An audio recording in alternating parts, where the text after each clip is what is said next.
On reproche souvent à Emmanuel Macron de ne pas reconnaître ses erreurs. Manifestement, là, le gouvernement les a reconnues puisqu'ils font marche en arrière. Cependant, Gabriel Attal a dit qu'il n'y aura pas de modification massive du calendrier Parcoursup.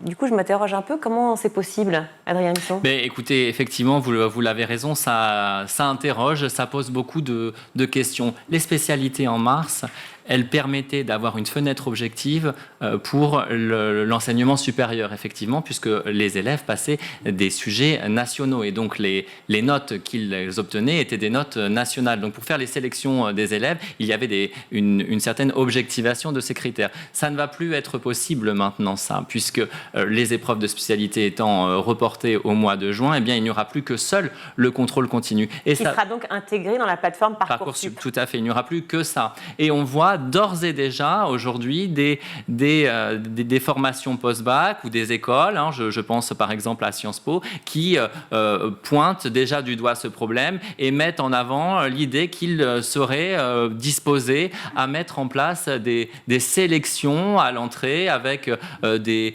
oraux, des entretiens. Ce qui existait déjà avant ? Ce qui existait déjà avant, mais peut-être à moindre échelle. Et la crainte, c'est que ça se multiplie et qu'on ait finalement une démobilisation des élèves pour les cours, pour les apprentissages, ils se prépareront davantage donc à cette sélection, avec les effets pervers que ça peut avoir, vous l'imaginez bien, une pression supplémentaire de la part des élèves, et puis un risque aussi que, on se retrouve avec une mixité qui soit beaucoup moins importante que ce qu'elle n'est actuellement.